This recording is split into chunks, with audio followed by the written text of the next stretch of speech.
दोस्तों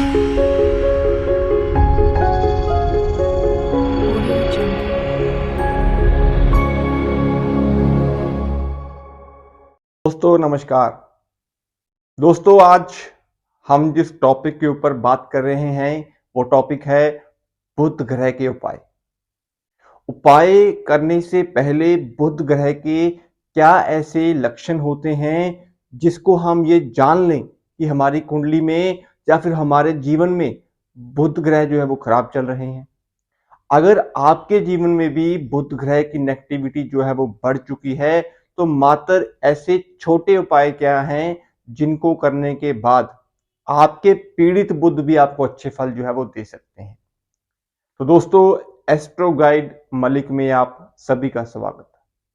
बात टॉपिक की करेंगे बुध ग्रह। दोस्तों लाल किताब के अनुसार अगर मैं बात करूं तो बुध ग्रह को बड़ा शक्तिशाली ग्रह बोला गया है। मोस्टली उपाय जो होते हैं वो हम राहु केतु और शनि के करते हैं। शनि की कंटक दैया हो या शनि की साढ़े सती हो या फिर आपकी कुंडली में राहु और केतु की पोजीशन जो है वो खराब हो तो उपायों की भरमार जो होती है वो मोस्टली इन्हीं ग्रहों के पास ही घूमती है दोस्तों। और कारण भी सही है क्योंकि कुंडली में छठा भाव जब एक्टिवेट होता है तो केतु एक्टिवेट हो जाते हैं। अष्टम भाव कुंडली के एक्टिवेट होता है तो शनि एक्टिवेट हो जाते हैं। वहीं पे 12वां भाव जब कुंडली का एक्टिवेट होता है तो वो राहु देव का भाव है दोस्तों। तो आपके जीवन में भी तो समस्याएं जो हैं वो 6, 8, 12 में तो निकलती हैं। केंद्र के भावों में आपको सुख मिला और बाद के भावों में आपको कहीं ना कहीं एजुकेशन भाग्य कर्म ये सब कुछ मिला। लेकिन जब बात छठे अष्टम और द्वादश की होती है तो इंसान की जिंदगी इन्हीं भावों में जो है वो घूमती रहती है। तो बात टॉपिक के ऊपर आते हैं बुध ग्रह। दोस्तों जब कोई भी ग्रह खराब होता है, अब आपको जन्म कुंडली की ज्ञान है या आप रखते हैं तो अच्छी बात है। लेकिन अगर आपको कोई ये बता दे कि आपकी जन्म कुंडली में बुध ग्रह जो है वो खराब चल रहे हैं और आपको ये उपाय जो है वो करने चाहिए, लेकिन जब कोई भी ग्रह आपका नेगेटिव आपको असर दे रहा होगा तो उससे पहले उसके सिम्टम्स आपको देखने को मिलते हैं। बात बुध की है तो जब कुंडली में आपके बुध ग्रह खराब होते हैं दोस्तों तो सबसे पहला इंपैक्ट जो आता है वो आपके रिश्तों में आपकी बहनों के ऊपर आता है। जब आपके बहनों के साथ ना बने, आपके रिश्ते आपकी बुआ के साथ खराब हो जाएं, मासी के साथ खराब हो जाएं, बहनों से आपके रिश्ते टूट जाएं तो यकीन मानिए आपकी कुंडली में बुध कहीं ना कहीं पीड़ित होगा। दूसरी कंडीशन में हम बात शरीर की करते हैं, जब आपके दांतों में समस्याएं आनी शुरू हो जाएं, आपके नसों में नर्वस सिस्टम में आपकी समस्याएं आपको आनी शुरू हो जाएं, तो ये भी नेगेटिव बुध के ही असर होते हैं। जब इंसान के दिमाग में इतने सारे फालतू के विचार घूमने शुरू हो जाएं, ख्याली पका जो होते हैं वो पकते ही रहें, दिमाग से बात निकल ही ना पाए, छोटी छोटी बातों को लेके बहस के ऊपर बहस करनी शुरू कर दे और वही बहस कहीं ना कहीं लड़ाई बन जाए, तो ये बुध की ही नेगेटिविटी है दोस्तों। क्योंकि आप बात को छोड़ ही नहीं रहे हो, बात आपके दिमाग में इस तरह बैठ गई है कि वो विवाद का कारण बन रही है, तो ये बुध की ही नेगेटिविटी है। इसको दूसरी भाषा में अगर हम समझे, आप कोई बिजनेसमैन हो दोस्तों, आप कोई दुकानदारी करते हो तो वहां पे की हुई बहस या फिर वहां पे किया हुआ व्यापार आपको कहीं ना कहीं आगे ले जा सकता है। लेकिन बात जब रिश्तों की आती है तो वो आपके रिश्तों को खराब कर सकता है, क्योंकि जो रिश्ते होते हैं दोस्तों, जो खून संबंधित रिश्ते होते हैं वो मंगल के होते हैं और बुध का तो वैसे भी एंटी प्लैनेट मंगल है। अब बात अगर हम मंगल की कर रहे हैं तो जब ताकत और बुद्धि का मेल बैठता है दोस्तों तो दिमाग काम नहीं करता। सही टाइम पे सही का डिसीजन जो लेना होता है, अगर आपकी कुंडली में बुध नेगेटिव होंगे तो आप डिसीजन नहीं ले पाओगे। अपने परिवार से आपके विचार नहीं मिलेंगे, आप उनसे दूरियां बनानी शुरू कर दोगे और कहीं ना कहीं अपने ही ख्याली पकाओ में पकते पकते आप खुद कहीं ना कहीं नुकसान जो है वो देखने को फेस करोगे दोस्तों। तो ये बुध की सबसे बड़ी नेगेटिविटी होती है और आपको पता भी नहीं चलता। अच्छी भली आपकी जॉब चल रही होगी, जब बुध का अरसा आएगा 34 और 32 की एज जो होगी, तो उसमें आप बिजनेस शुरू कर दोगे। बिजनेस भी शुरू करोगे और उधार भी ले लोगे, लोन भी ले लोगे। और वो बिजनेस अगर कुंडली में बुध खराब हुआ तो आपको कहीं ना कहीं वो नुकसान दिख जाएगा और उसके बाद वही बुध आपको डिप्रेशन के योग भी दे सकता है। तो इतना सॉफ्ट ग्रह होने के बावजूद भी तो इतना शक्तिशाली ग्रह जो है ये बुध देव ही है। बुध देव जब दोस्तों आपके बुरे भावों में बैठ जाते हैं, बुरे ग्रहों से इनकी संगति बन जाती है, एंटी ग्रहों के साथ बैठ जाते हैं, तो यकीन मानिए आपकी जिंदगी में तूफान का आना निश्चित है। किसी की दी हुई सलाह, किसी का दिया हुआ आपको एडवाइस भी जो है वो भी बुध होता है दोस्तों। सलाह नेक हो या बुरी हो वो डिपेंड करता है, लेकिन आप अपनी बुद्धि से सही डिसीजन नहीं ले पा रहे हो अपने कैरियर को लेके, अपनी लाइफ को लेके, तो वो बुध की ही नेगेटिविटी होती है दोस्तों। नॉलेज, स्पीच, पत्रकारिता, रिपोर्टिंग, ये सब जो चीजें होती हैं ये बुध होती हैं दोस्तों। मैं आपसे बात कर रहा हूं दोस्तों, मैं आपको एजुकेशनल कुछ पॉइंट ऑफ बता रहा हूं, तो ये भी तो बुध ही है।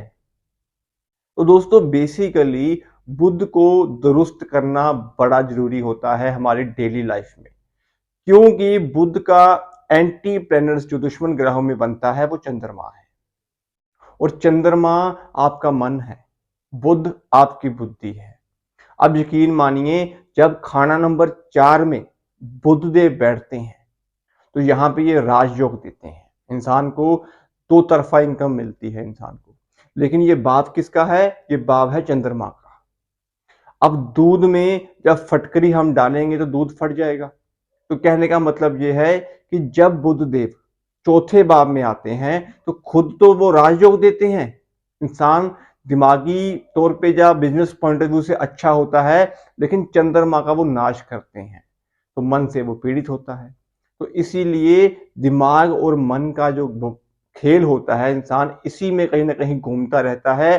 तो बुध को दुरुस्त करना बड़ा जरूरी है दोस्तों। आपके जीवन में पागल खाना, डिप्रेशन, एंग्जाइटी, कहीं ना कहीं आपको इस सोचों को नेगेटिव करने वाला जो असर होता है, जब राहु और बुध मिलते हैं, बुध कहीं ना कहीं राहु से दृष्टि संबंध बना रहे होते हैं, बुध 12वें भाव में नीच के होते हैं, अष्टम भाव में खराब होते हैं, तो इन भावों में बैठे हुए बुध आपके जीवन में विनाश लेके आ सकते हैं। तो दोस्तों सबसे इंपॉर्टेंट चीज जो होती है वो हमारी शादी होती है। जब हम शादी की एज में आते हैं तो एक मैरिड कपल के लिए सबसे बेहतरीन जो चीज होती है वो आपका पार्टनर होता है दोस्तों। मोस्टली केसेस में शादी जो होती है वो हमारे शुक्र से हम देखते हैं, लेकिन शुक्र तो आपकी वाइफ हुई, शादी हुई, वाइफ घर पे आई, लेकिन जो म्यूचुअल अंडरस्टैंडिंग होती है, जो बातचीत होती है, वो तो हमारा बुध ही है। तो इसीलिए जब कभी आपकी शादी में समस्या आ रही हो, बेशक आपकी कुंडली में शुक्र बलवान हो, अच्छे ग्रह में बैठे हो, शुक्र सप्तम का हो, शुक्र 12वें भाव का हो, लेकिन अगर कुंडली में आपके बुध देव खराब हैं, तीसरे भाव में बैठे हैं, अष्टम भाव में बैठे हैं, द्वादश भाव में बैठे हैं, तो यकीन मानिए आपकी मैरिड लाइफ भी खराब चल रही होगी। क्योंकि हमारा पार्टनर जो है वो बेसिकली सप्तम भाव से जो हम देखते हैं, सप्तम भाव के वो कारक हैं। तो इसीलिए जब भी आप कभी शादी का डिसीजन लेंगे तो शुक्र के साथ आपको बुध को देखना भी बड़ा जरूरी है। तो दोस्तों ये एक बेसिक ब्रीफ इंट्रोडक्शन थी बुध देव के बारे में। वीडियो काफी बड़ी बन जाएगी, तो मैं बात सीधा उपायों के ऊपर आऊंगा। उपाय क्या करें? बुध आपके खराब है, मैंने आपको बताया है कि ये लक्षण जो होते हैं ये बुध खराब के होते हैं। अब हम बुध को दुरुस्त कैसे करें, हमारी जिंदगी में बुध देव के हमें फल अच्छे कैसे मिले? दोस्तों बुध को दुरुस्त करने के लिए सबसे बेहतरीन उपाय जो होता है वो होता है कि आप अपने दांतों को फटकरी के पानी से साफ करें। बेहतरीन उपाय है, करके देखें। असर जो आएगा वो धीरे धीरे मिलेगा, पर इम्पैक्ट आपको जरूर आएगा इस चीज का। तो फटकरी के पानी से कुल्ला करना या दांतों को साफ करना बेहतरीन उपाय है। दूसरी कंडीशन में साबुत मूंग जो हमारे घरों में आम होती है, साबुत मूंग जो है उसे पानी के, कांच के पानी में, बाउल में जो है वो डिबो लें, डिप कर लें और सुबह उसको आप बाहर पक्षियों में फीड करवाना जो है वो शुरू कर दें। एक तो पुण्य होगा और ऊपर से आपकी कुंडली में बुध भी अच्छी हो जाएंगे। दोस्तों, मंगलवार को ये उपाय स्टार्ट कर, साबुत मूंग जो है वो पानी में भिगो दें और बुधवार से इसको शुरू कर लें। कॉन्टिन्यूस 21 दिन कर लें, 43 दिन कर लें, तो धीरे धीरे इन चीजों का आपकी बॉडी के ऊपर भी इसका असर आएगा और आपकी बॉडी में से जितनी भी नेगेटिविटी होगी बुध की, वो धीरे धीरे कम होनी शुरू हो जाएगी। चांदी की चैन गले में डाल के रखें। अगर ज्यादा आपके हालात बुध के खराब हैं, बुध आपकी नेगेटिविटी जो है वो बढ़ा चुके हैं, आपको कहीं ना दिमाग जो है वो आपका सुन हो चुका है, आपको समझ ही नहीं आ रही कि आपको करना क्या है, फालतू की बहस में आप पड़ चुके हैं, तो वहां पे आपको नाक छेदन जो है वो करवाना चाहिए। चांदी की तार से आपको नाक छेदन का उपाय जो है वो जरूर करना चाहिए। स्पेशली अगर आपके बुध खाना नंबर 9 में है, खाना नंबर 12 में है, तो आपको नाक छेदन का उपाय जो है वो बेहतरीन रिजल्ट दे सकता है। पर शर्त यही होगी कि तीसरे भाव में और छठे भाव में बुध के दुश्मन ग्रह को भी देखना जरूरी होगा। तो कुंडली में राहु की प्लेसमेंट क्या है वो भी जरूर देखें। कहीं आपने नाक छेदन करवा लिया और राहु आपकी कुंडली में बलवान बैठे हुए हैं, तो राहु का दिमाग, राहु की क्रिएटिविटी, राहु की इंटेलिजेंस सब खत्म हो जाएगी। तो इस चीज को भी ध्यान में रखना जरूरी होता है दोस्तों। और चौथा उपाय दोस्तों, अगर कुंडली के तीसरे भाव में चंद्रमा बैठे हैं, अगर कुंडली के छठे भाव में चंद्रमा बैठे हैं और बुध भी कहीं ना कहीं पीड़ित भावों में बैठे हुए हैं, तो ये बुध का ऋण बनता है। तो यहाँ पे आपको दुर्गा माता को चांदी का छतर वो अर्पण करना चाहिए और छोटी जो बेटियां होती हैं, कंजकें होती हैं, उनको आपको फीड जो है वो करवाना चाहिए।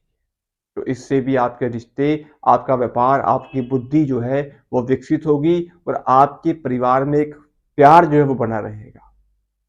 बाकी वर्ष फल के हिसाब से बुध की स्थिति कैसी आई है, आपकी जन्म कुंडली में बुध कैसे बैठे हैं, उनके उपाय कुंडली देखने के बाद ही आप डिसाइड करें। तो दोस्तों, मैं उम्मीद करता हूं आपको जो वीडियो है वो पसंद आई होगी। अगर आपको वीडियो पसंद आई हो तो आप खुद इस चैनल को जरूर है प्यार दीजिएगा, चैनल को सपोर्ट करिएगा। ऐसे ही कंटेंट्स वीडियोस जो हैं वो हम इसी चैनल के ऊपर अपलोड करते रहेंगे। आज के लिए दोस्तों इतना ही, मिलते हैं अगली वीडियो में किसी और टॉपिक के साथ। शुभ रात्रि।